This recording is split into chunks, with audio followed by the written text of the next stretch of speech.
In my last video I showed how I could fix this pre-amplifier by cleaning or treating the pots, that is the components behind the knobs, with deoxit D5. I mentioned offhandedly and zoomed in on the various op amps inside. I mentioned that one convenient upgrade path was to replace the op amps. That is, replace the relatively jellybean 4558s with something with lower noise. Now, if I'm going to do that, where's my biggest bang for the buck? Well, the highest noise channel on any preamp is the phono, because it's having to boost a signal from about 2.5 millivolts input up to line level of, say 1 or 2 volts. Whereas the rest of the inputs might be unity gain on the way out. Now, right now I've got the volume turned all the way up. I've got, of course, the power amp on. And I've got it switched to phono. And perhaps you can hear the hiss from here.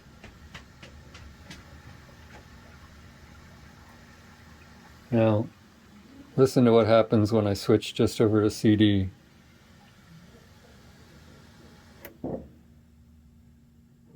The hiss goes away completely. So, again, maybe we can affect the level of that hiss by using the lower noise op amp.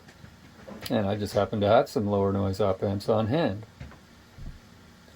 I'll give you some better idea of how loud that is. I'm going to move the camera right up to the grill in front of the tweeter. Again, the volume's at max. As soon as I came over here, somebody directly overhead flushed a toilet. Alright, let's try this.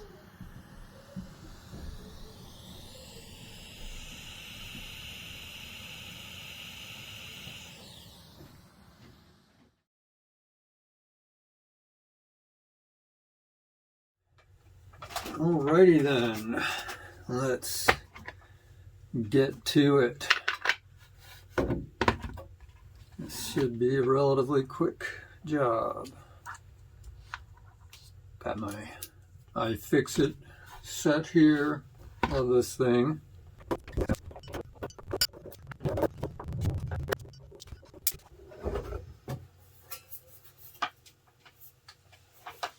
Okay, we're in.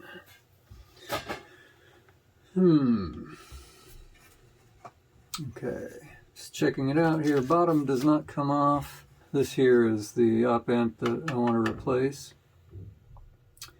It is, as I said, a 4558, which is a pretty much jellybean audio op amp. So, let's see, I've got a few screws here. Got the back thingy numbers to contend with. Got another screw up here near the front. And I've got these switches and knobs here to contend with as well. Because of course on this, as in many cases, at least the volume knob the pot is mounted to the circuit board. So I will have to take off the knobs at least. The nuts securing the pots, and these screws I will need to unplug these, and then I will need to use hot air in order to get the op amp loose. Who knows whether these have ever been taken off before. I did look online, was unable to find a service manual for this model. Yeah, just needed a little encouragement. We could all use a little encouragement now and again.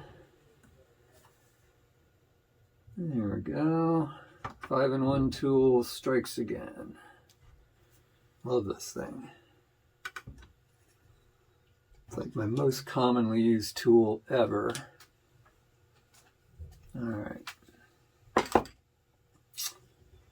Okay, just turn this around so you can better see what's going on here. So I just need to get these nuts off.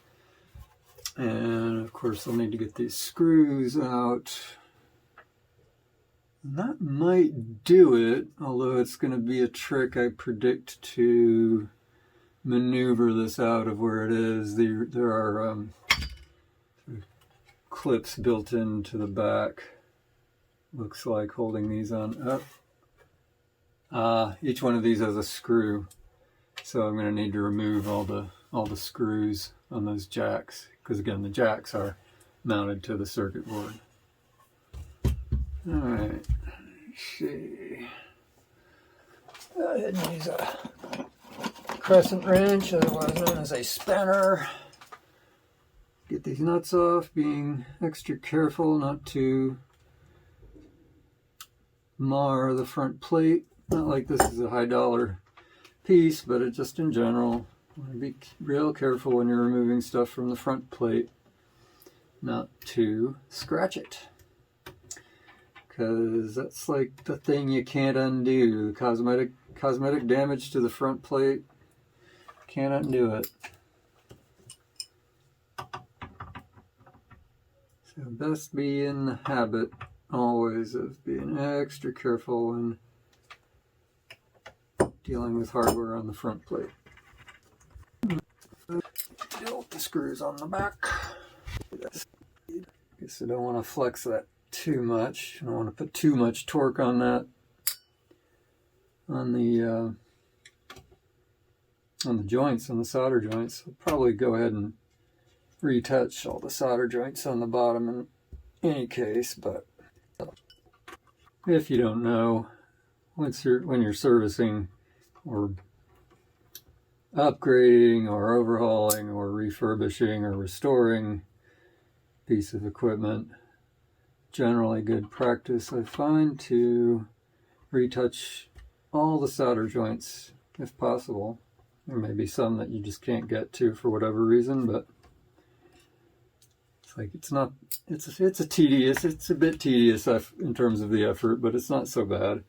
And you never know when you might have a solder joint on the edge, especially as you're upsetting matters by working on it.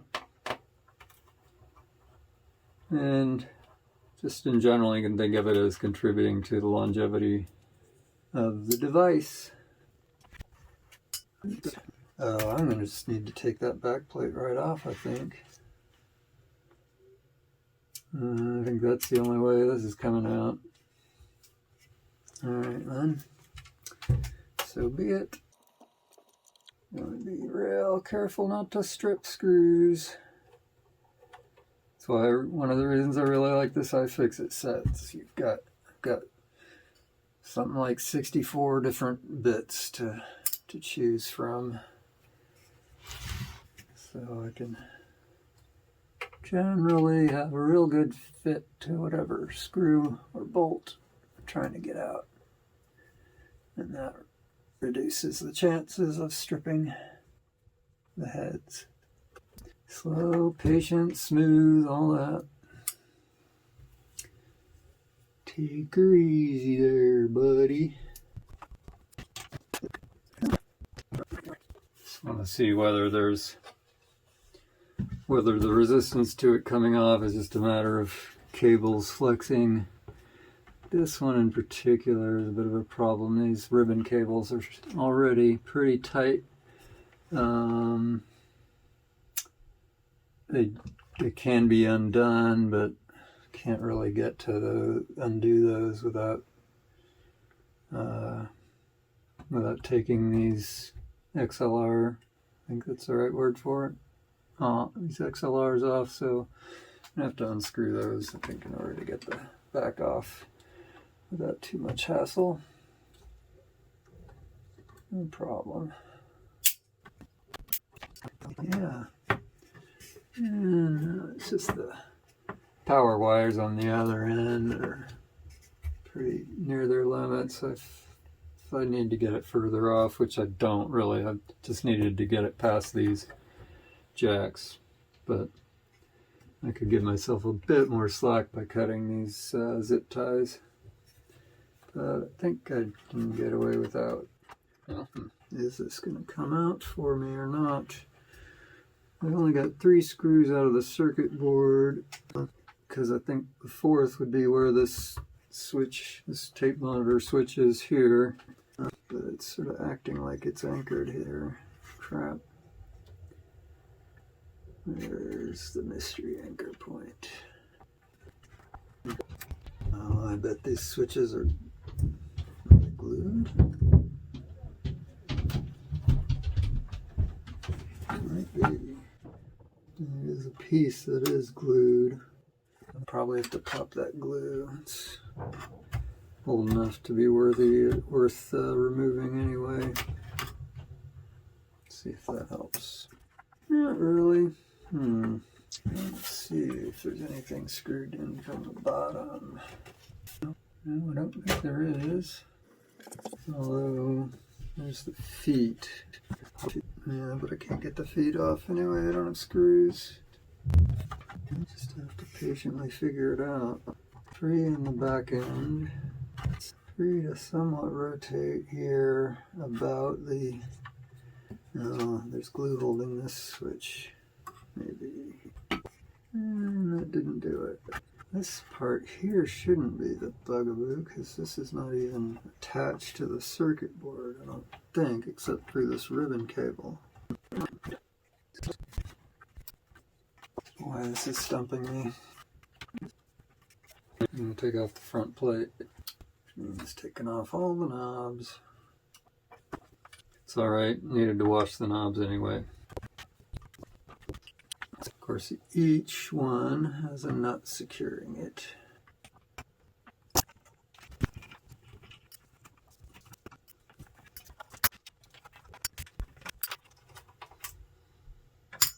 Now we shall see if, okay, front plate is not the holdup. Okay, now maybe at least I can see better what might be holding this board down. But so far, yes, there was a 4th screw. It kind of figures that there would be 4. It was just completely inaccessible until I took off the front plate and was able to move this selector switch so that the ribbon cable uncovered the screw. All right then. Okay, we're free, except for these cables, so go ahead and plug those now. Now I have video documentation of where these are, where they go, and the orientation and so on in general. It's really important to take pictures of the insides before you disassemble, and even as you disassemble, because as you disassemble things become visible and so on. But of course we want to make sure to get these ribbon cables plugged back in the right way, into the right places. Let's get this one out. Alright, that leaves these and these. Let's see what the deal is on the bottom. Okay. Knock wood, I should be able to work on this without undoing the rest of the wires, but you know what, let's just do this right. I'll just go ahead and undo these screws. Provided that is just a simple enough thing to do. I'm going to take a different driver bit. Keep that small. Okay. We should have everything with us so we can set the rest of the chassis aside. Not so fast, buddy. Ground connection over here. Turntable ground. Oh man, that screw is going, the one that goes all the way through, of course.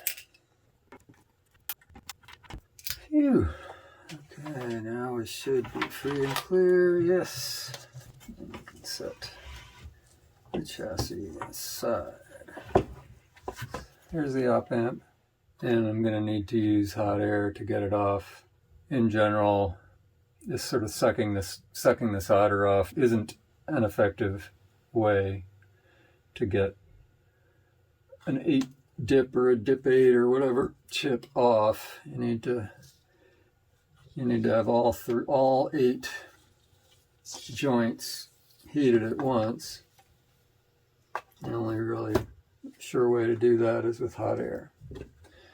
And luckily I've got hot air, but let's make sure I'm doing the right thing here. Double check. All right, there we go. Okay, get some magnification. Okay, pins aren't particularly bent over. Plug in the hot air machine. Set the temperature to 400 C, wicked hot. And turn it on. Oh, it's already on. How convenient. All right. So first of all, I'm going to just kind of heat the general vicinity, since I don't have this on a hot heater plate, which my hot air machine has, but it's kind of a pain to use. So I'm going to heat up the board a bit so that I don't get any funny business going on when I apply a lot of heat to the one spot. You know, differential expansion things.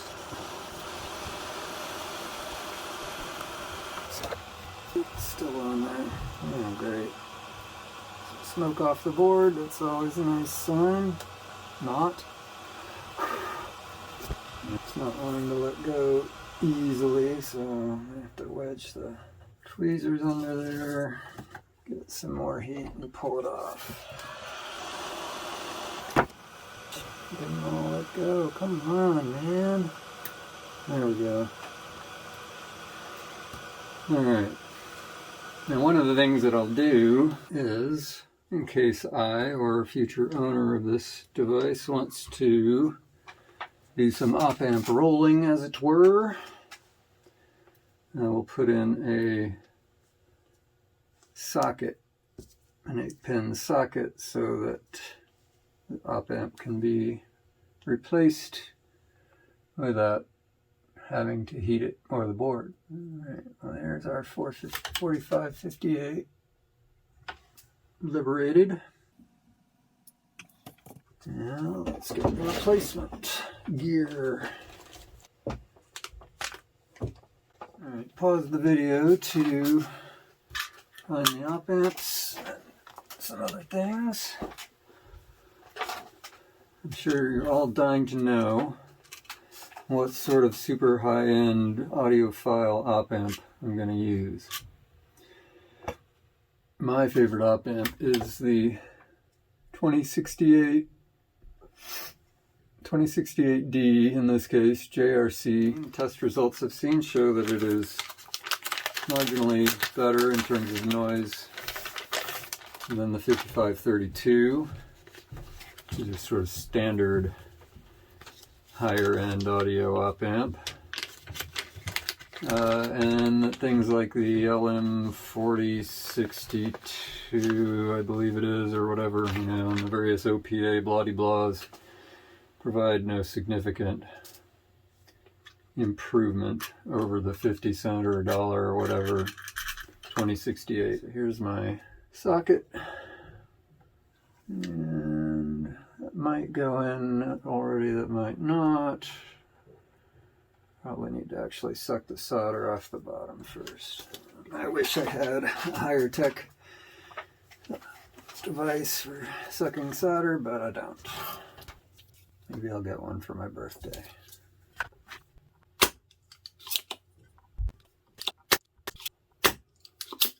Besides, what would I do for thumb exercise without this thing?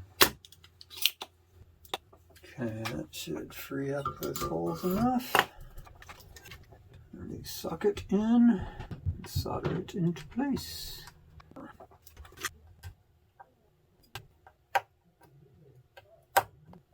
think that's got That's seated well enough. Seems to be well snapped in, so I don't need to worry about it falling out when I turn over. That's nice. Okay. Commence to soldering.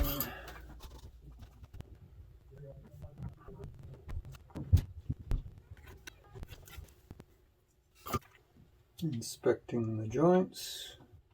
Looking good. Alright. Now, extract an op-amp. I say an op-amp. An op-amp chip, this of course is a dual op-amp chip. I say of course, well, does anybody use a single op-amp chip? I don't know. Let's make sure to get it oriented correctly. Or as the English would say, orientated. Don't know why they add the extra syllable. We want to be generally careful not to overstress anything in this process or bend these pins out of whack, but I don't need to be super delicate about it.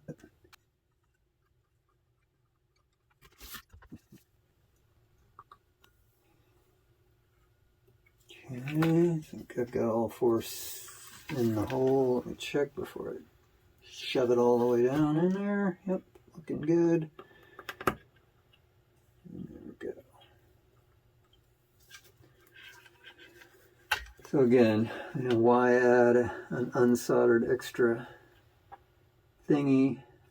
It's so that if I want to change out that op-amp again in the future, I don't have to do any soldering to do it.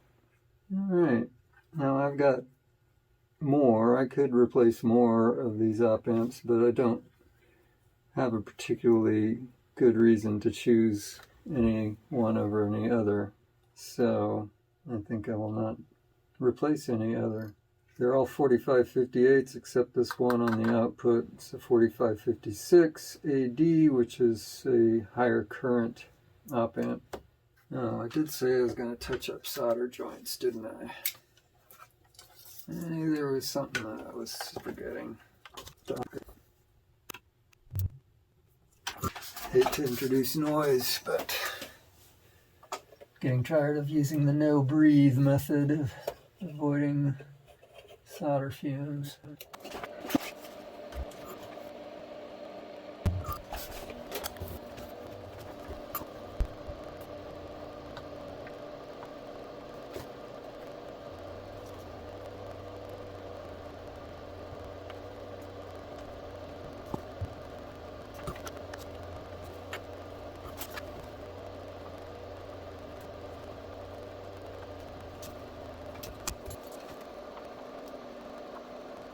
One thing I've found is that, and I probably do this myself, is assuming that people who work on electronics and know what they're doing, supposedly working on electronics, must be much faster at doing tedious work like this than somebody else would be.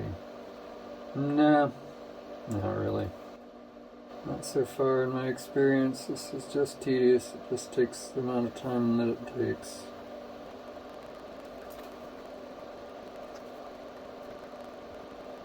High-tech strain relief for these wires. Masking tape.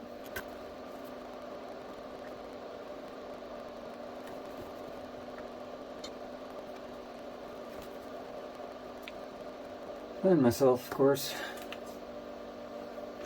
being pretty sure I've gone over places at least twice, some of them.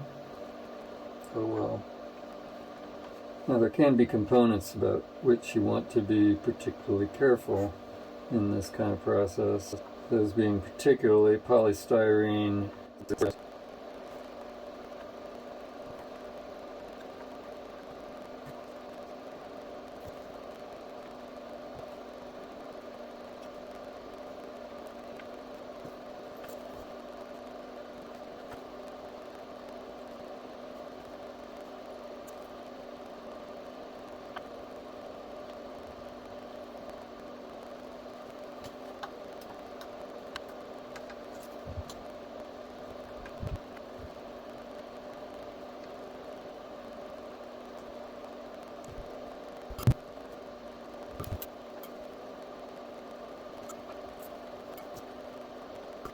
Now, how to restick these.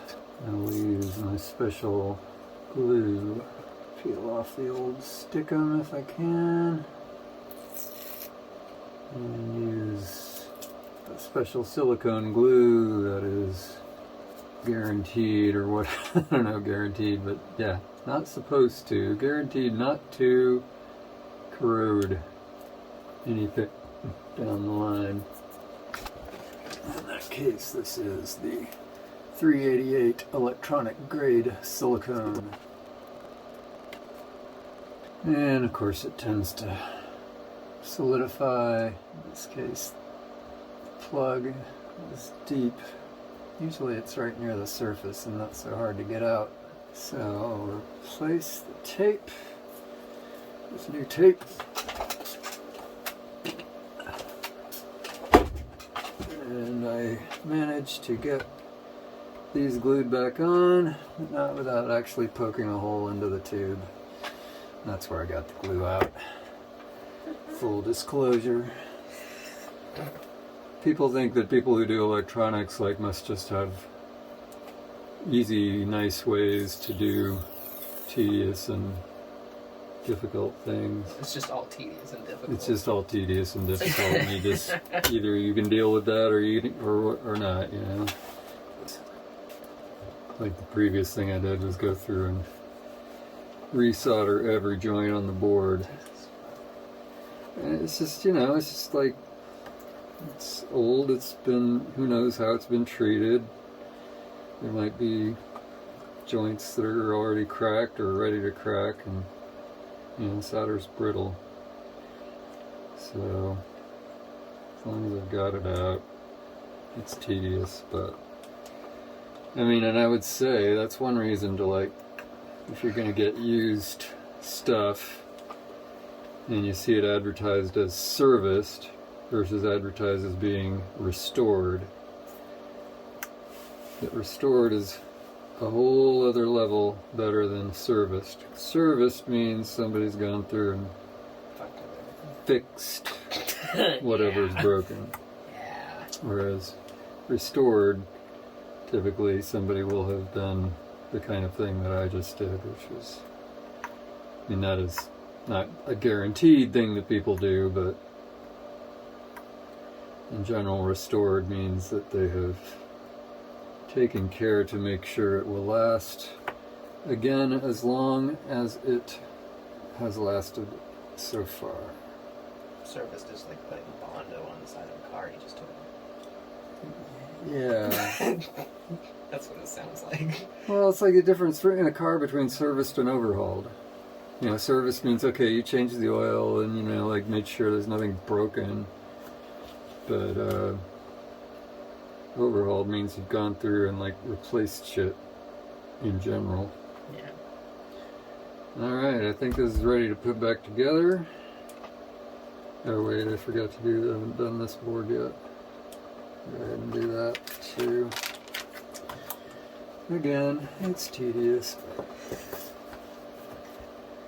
it should be done. Love you. Love you too. If you get vintage stuff, which I don't, well, I get vintage stuff, and I generally like to find vintage stuff that doesn't work, because I'm going to have to do kind of the same amount of work on it to restore it, whether it's broken or not. Depending. I mean, sometimes when stuff is broken, it's not so easily fixed. But, you know, for example, let's say you find a Pioneer SX780 and it doesn't work. One of the channels is out, say. Well, that particular model is known to have issues with the output modules. Essentially, they're integrated chip kind of power amps, and they go bad, and they're not impossible to replace, but, you know, that's sort of a different level of not working than some other stuff. Something with all discrete components, it's just generally easier to repair. I mean, I guess repairing a power module like that is easy on some level, but not so easy on another. So I'm shy about buying a non-working Pioneer SX780, whereas say an SX828, bring it on. That's all discrete components. Kind of a pain in the ass to work on, but still, it's a pain in the ass just because it's crammed full of shit. Excuse me, because it's crammed full of stuff, features and whatnot.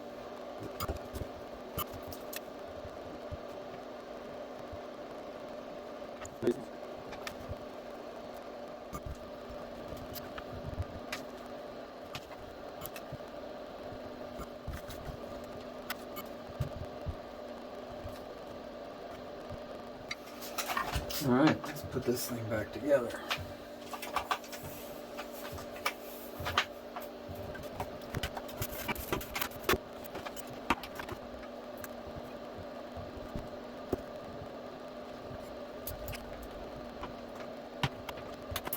I'm not sure that's the right screw, so I'm going to have to look back at the video. Alright, I'm back with clean knobs and a clean lid, top, whatever.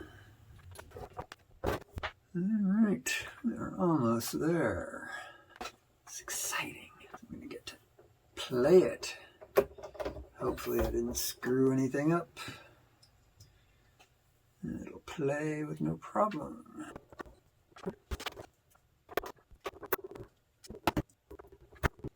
This lid doesn't match up all that well with the holes. Kind of a pain, that is. Let's see, what is my best strategy here? Poker?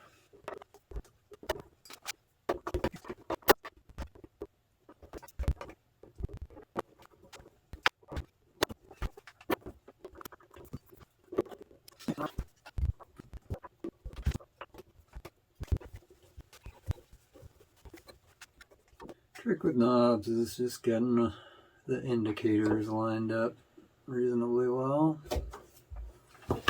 Not always the easiest thing to do.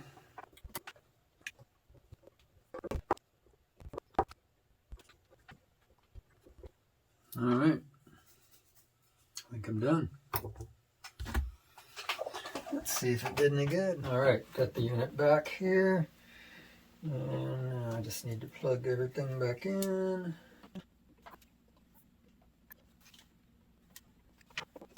Alrighty. Power amp on.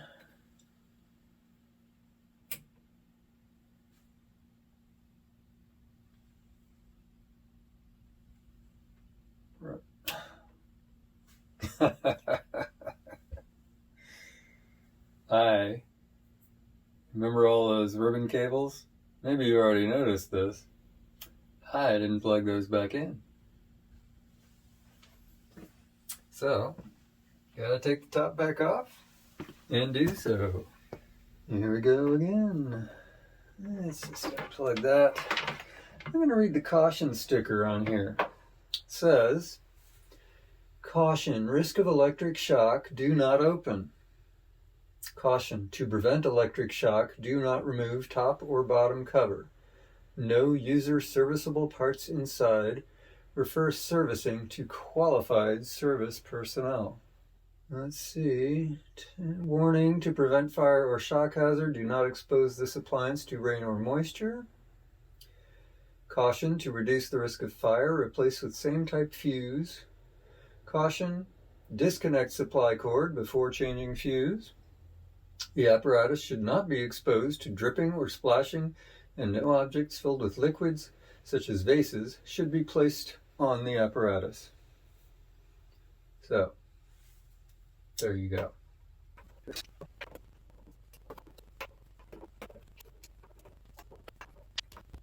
Yeah, look at that.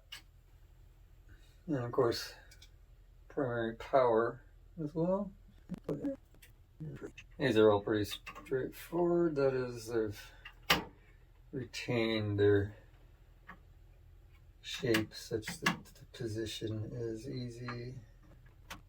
Position is indicative of where they go. Alright, ribbon cables secure.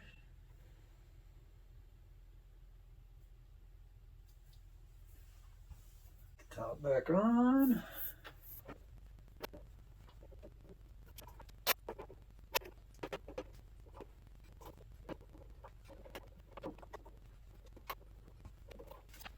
Alright, plug it back in.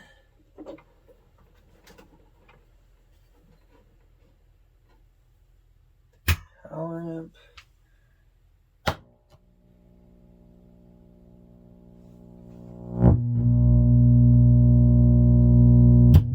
That's not good.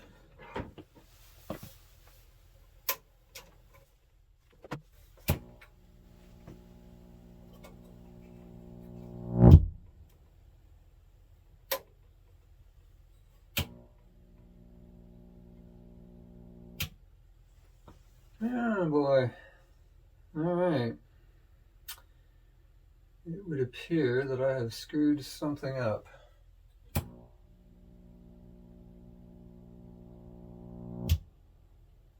Yeah, definitely screwed something up.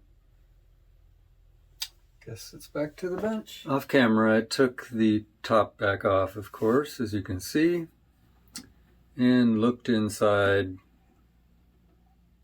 to see if there's anything obvious that I screwed up. In particular, are these ground wires connected? Did I get the switch in the right way? I think so.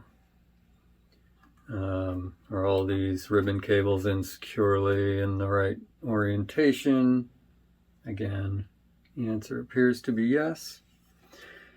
But there is another diagnostic that I can do, because probably I'm going to have to take this board back out, and since I touched every solder joint, I'm going to have to look and see, did I make a solder bridge? Did I make something so that it's no longer connected? But what I can do in the meantime to help me figure out where the problem might lie is that I can, so I've got it set on phono, and I can see whether that hum that I was getting is also associated with the other inputs. Would help to plug it in. And of course, you're not supposed to operate this with the top off. Well, that's interesting. It's on again, but no hum this time. Most peculiar. I mean, maybe the problem somehow fixed itself by taking the lid off. I don't know. I haven't plugged in the output, or I plugged it into the amplifier. Yeah, I sort of wish that was nice to think for a minute there. That, well, I guess I better turn off the amp before I do that. Come on. Yeah, that was a little too good to be true. Let's try again. Well, like I was saying, I can try the other inputs other than the phono to see if that hum also shows up there. Yep, it does. Alright. So that at least seems to suggest that whatever I did is not isolated to the Phono Preamp. That is, you know, the chip and all that, that's probably fine. And the problem likely lies somewhere else. Gonna have to take it apart again. Probably not tonight. Probably do that tomorrow. Through the magic of video editing, you will not experience the delay. Lucky you.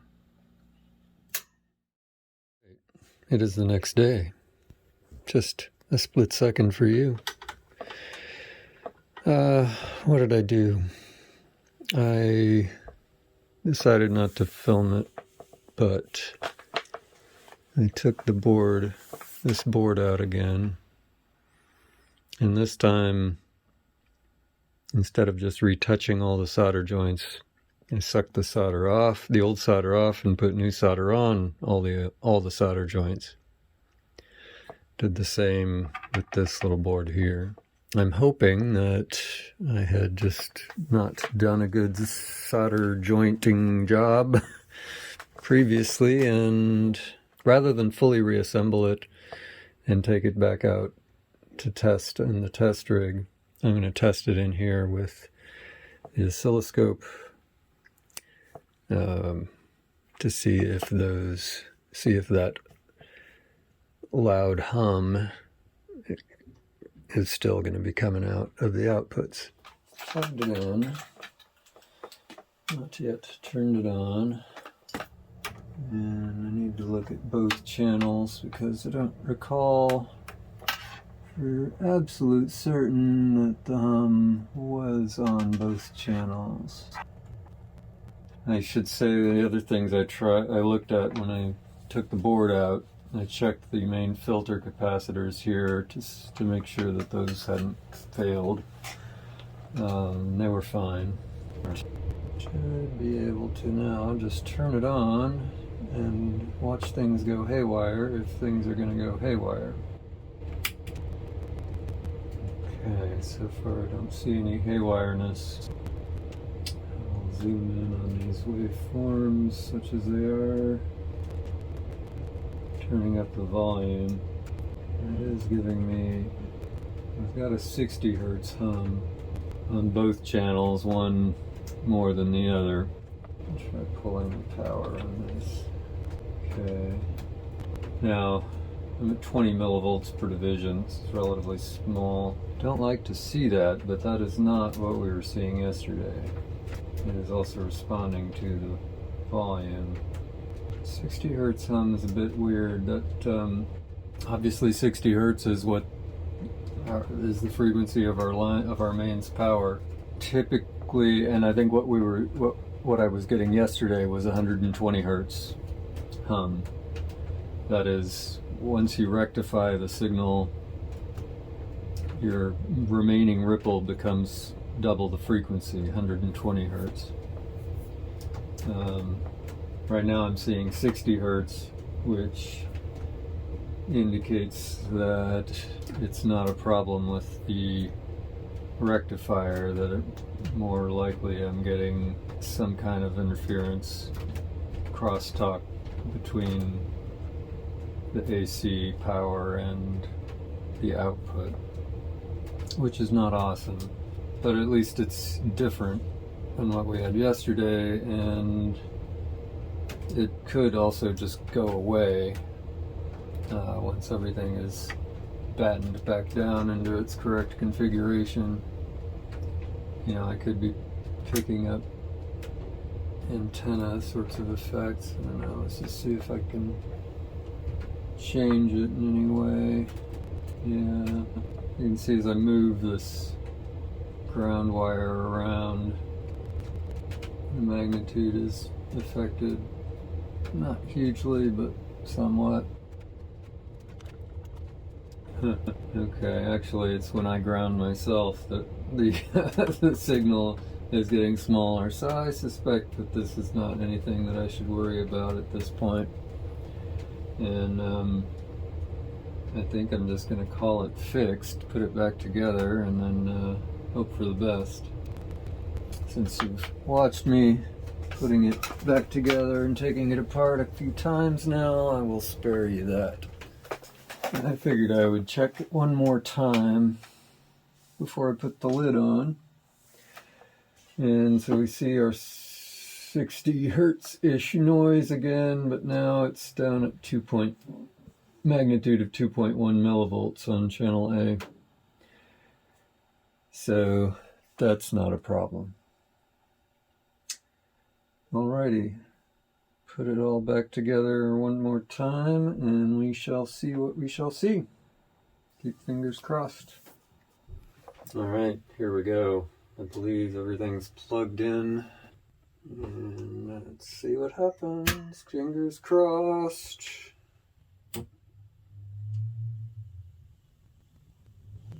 Alright, well, so there's that hiss. And we'll just have to see whether it's similar or maybe smaller than it was before. Alright.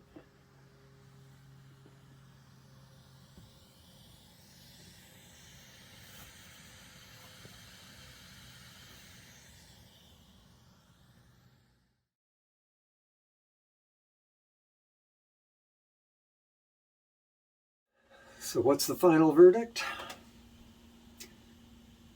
Maybe a little bit less noise. Let's see, previously with the sound meter on the phone held up right where I put the camera, it was 51 point something dB, and then just now it was 49 point something dB.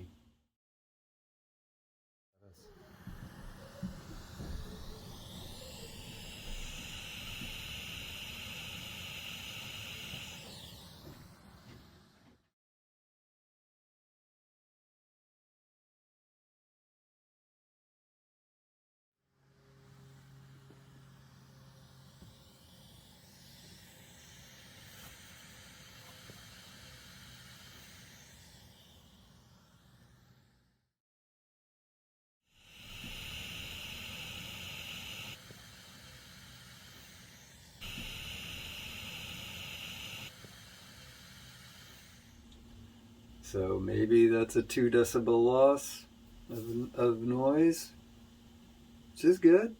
2 decibels doesn't sound like a lot, maybe, but let's think about it this way. 3 decibels is half.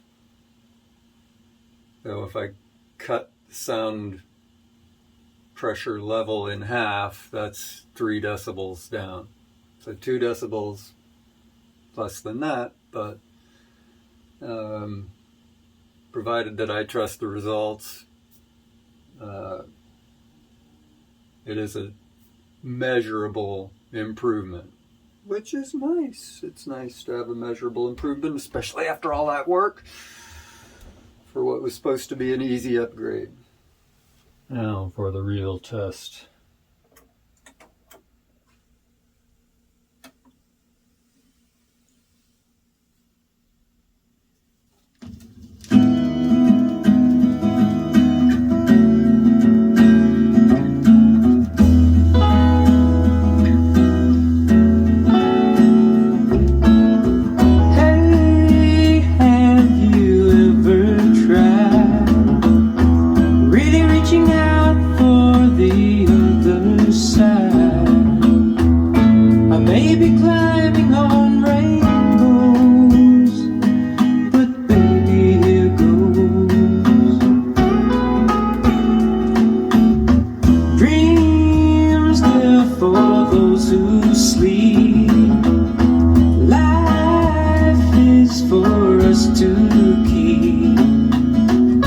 And if you're wondering what this song is leading to, I wanna make it with you. I really think that we could make it, girl. No, you don't know me well, and every little thing only time will tell. Alright, I think that'll do. Hope you enjoyed the video.